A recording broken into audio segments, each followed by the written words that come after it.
All right, everyone. Link in the description. Archived, of course, a 6-3 decision by the Supreme Court of the United States, limiting the nationwide injunctions by district courts against the Trump administration with regards to birthright citizenship. Now, I have a nuanced view to give you. Of course, this is the Nuance channel. On the one hand, I do agree with the Supreme Court's decision because the number of injunctions that have been issued is massive at this point. It's in the hundreds, and it makes no sense. Lower courts should not be able to perpetually stymie the administration, forcing the Supreme Court, by the way, to take up these cases on a case-by-case basis.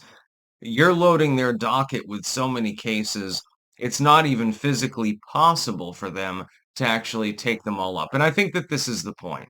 Liberals want to overload the docket to the point where the Trump administration is perpetually stymied on virtually every issue, not just birthright citizenship, but everything else as well.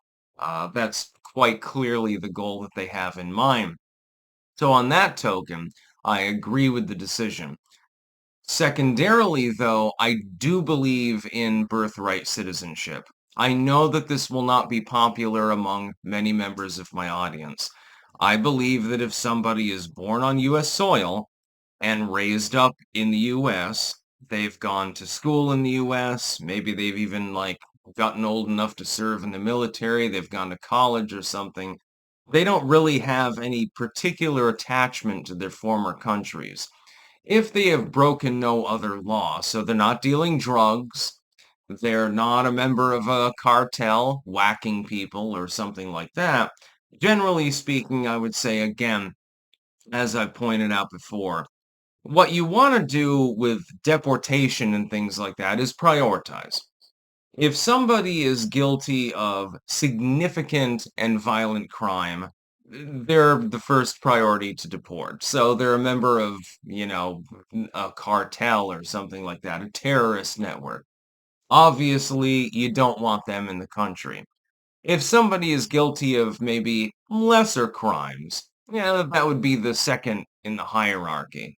So maybe they've committed a couple of misdemeanors or something like that.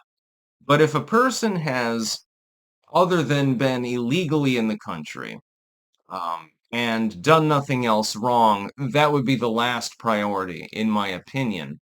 And if somebody is born on U.S. soil, it has generally been reckoned that they are a U.S. citizen.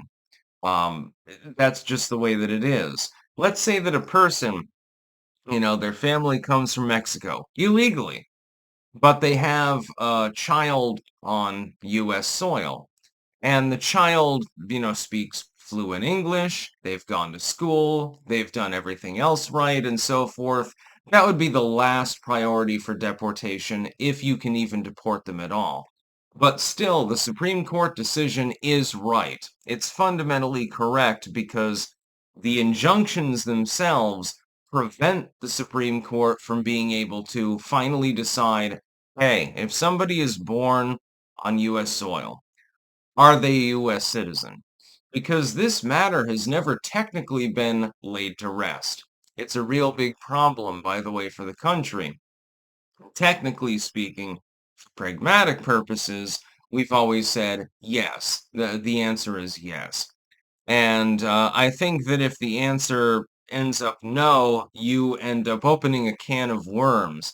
The problem is that there would be a bunch of people that were born in the country, but they were not born to U.S. parents, and they would end up deported. This would be, again, opening a can of worms. You would end up with a huge logistical problem.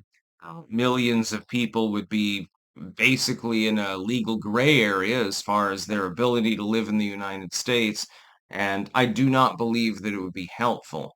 I think prioritize the criminals and terrorists, kick them out of the country. Absolutely. Get rid of them. Nobody really disagrees with this at this point. Secondly, again, people who have been in the country illegally, they've only committed minor crimes, but at the same time, you can docket them as well. But beyond that, I wouldn't even bother. honestly. Like with the dreamers, people who served in the military, went to college in the United States, and so forth. Again, an opinion that may be unpopular with some members of my audience, I would not prioritize them for deportation. It takes too long, it costs too much, it doesn't even make sense. We've got people that are dealing fentanyl in the streets and human trafficking and stuff like that, and people who are literal terrorists in the country. Why don't we focus on them? That seems a bit more meaningful.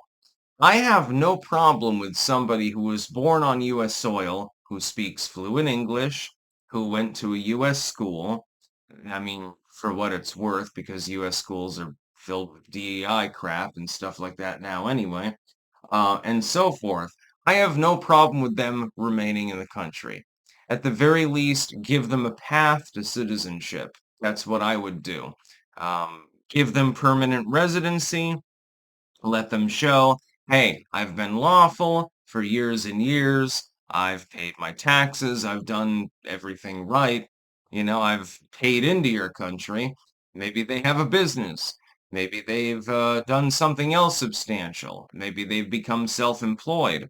Let them stay in the country and focus on the people that actually need to be booted out right away.